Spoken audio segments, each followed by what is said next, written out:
hair care products to enhance the client's beauty and desire styles.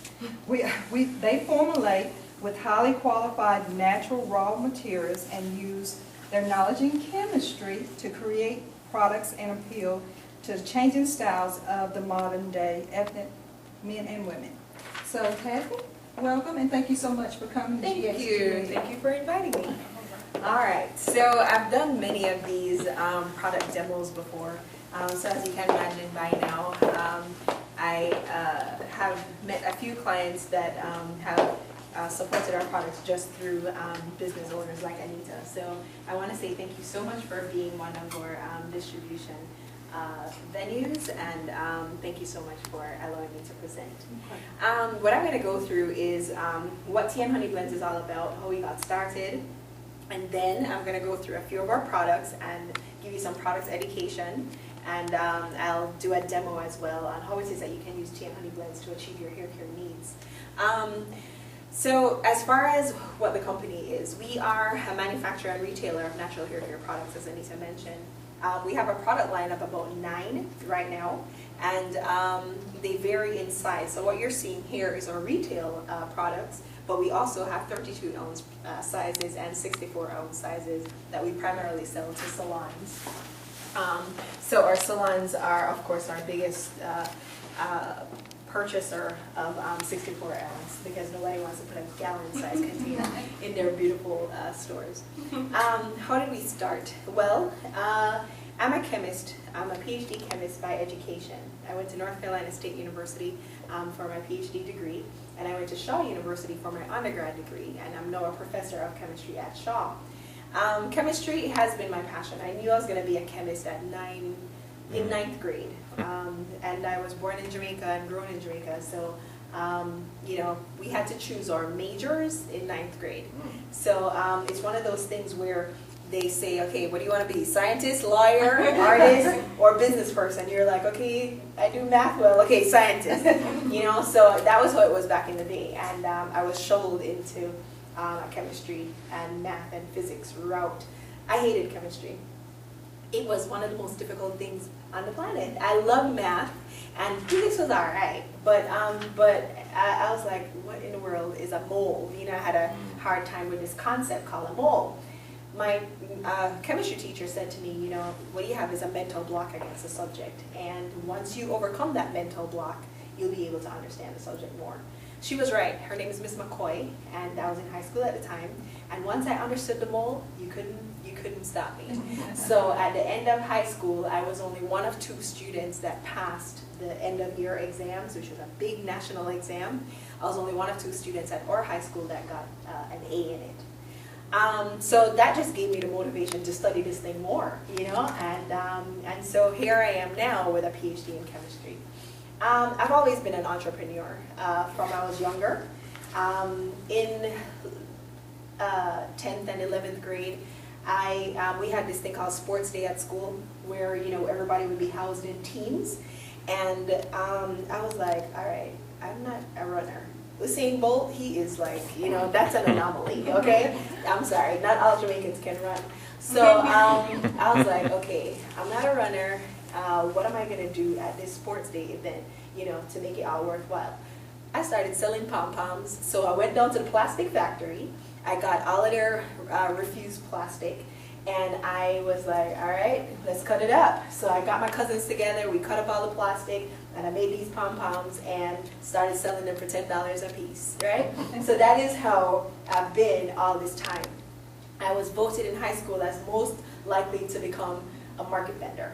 That was, you know, in the high school yearbook, that's what they voted me as. Yeah, not the princess, not beauty queen, not any of those, no, market vendor, okay? So anyway, I went to grad school, and at NC State, actually, there was a large population of black students who were in the chemistry program, which was unlike a lot of programs at NC State. So we had a little support system, you know. And I remember one guy, Derek, that was there. He was, you know, like the eldest, you know, furthest along in the program, and he would come to us and say, don't congregate as a group, because if they bomb y'all, all the black people will die. So, you know, he would be, you know, hilarious, just, you know, all throughout that time. So it was really a fun environment and everything. And I met a fellow student there named Tiffany Lash. And Tiffany was Miss Prish. She came in from Hampton University, and I came in from Shaw. So we were two totally opposite people, but we found a commonality in entrepreneurship. And Tiffany would come to grad school, and when she came in in heels, okay? And so did I, because that's what you do at black schools, okay? You go to school in heels. While all the NC State is in pajamas and flats, and they're like, okay, what is wrong with these black folks? Anyway, eventually, we started in grad school, and we got to understand what grad school was about, and you had to stay in the lab all day. So heels was not going to cut it. So soon, we started, I didn't do the pajamas thing, but jeans and sneakers became what we had to do. And you could have seen the transition with us, because as we started to learn more, we started to care less about the fashion. So if you look at the pictures, you'll see, oh my God, you know, they look like crap. Yeah, we did. We did. But we were getting smarter and smarter. So we realized that we wanted to do a hair care line, because at the time, the natural market didn't exist. You know, when we were talking about natural hair care products, it was Paul Mitchell that was being used as with tea tree shampoo. And the word natural was just like, whatever. They didn't know about that word. So we said, well, I liked the tea tree idea, because growing up in Jamaica, we know a lot of natural remedies. You know, that was commonplace in where I'm from.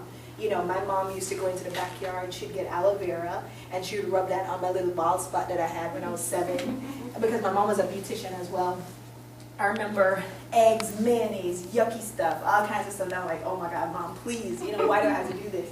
But she would whip together eggs and mayonnaise as a conditioner.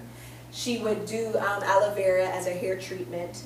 These were things that, you know, were common in my home. So when I became a chemist and I knew more about the industry, it wasn't hard for me to lean back on what I'd already known in my data bank for so long. Tiff and I, when we started, we sucked. It was like, okay, what if I would not use this? There's no way I'm using this conditioner. But we had to learn. So it's a lot like cooking. You know, the more, when you become a chemist, you realize that, you know, the better you are is equivalent to the more you practice. So it was about practicing, and we did just that. And we got into the network of the cosmetic care industry by joining the Society of Cosmetic Chemists, working with experts in the field. And when we went to these meetings, we were the youngest ones there, basically kids, you know, and everybody was so interested in that because our energy was so contagious. So they assisted us. You know, everybody wanted to teach us what to do. And so it wasn't too long before we started making our own hair care products. What you're seeing here today is a revision of what we did in the lab. We had to revise several times. Things would happen to us like after a month the product would separate, and you'd be like, why? You know, so we had to learn these things. A lot of people often ask us, how is it that our bottles are clear when a lot of other shampoo companies, if you go on the shelves at Walmart, you'll see a lot of products are opaque, all right, in opaque bottles, and that's because they separate. It's very funny, but we took a risk with that. We said, you know what? Let's make it clear and see if our products will stand the test of time.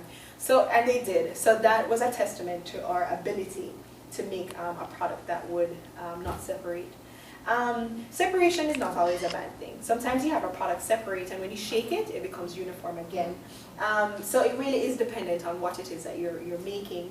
But to the consumer's eye, which we also had to learn, it's, you know, they don't necessarily want a product that separates. The natural hair care market today is much more mature and educated, so they do know that some products will separate over time, especially if you're trying to mix fat with water and emulsify it. So they do know that, but at the same time, others don't. Our success. So we started making products and we launched the company. And to give you credit to God, really, we won a business plan competition at Rutgers University because I went there for my MBA. I realized that I needed the business background. I wanted to, I didn't want to start off as a mom and pop shop. I really wanted it to be a sound business that would attract the kind of attention that I thought it merited.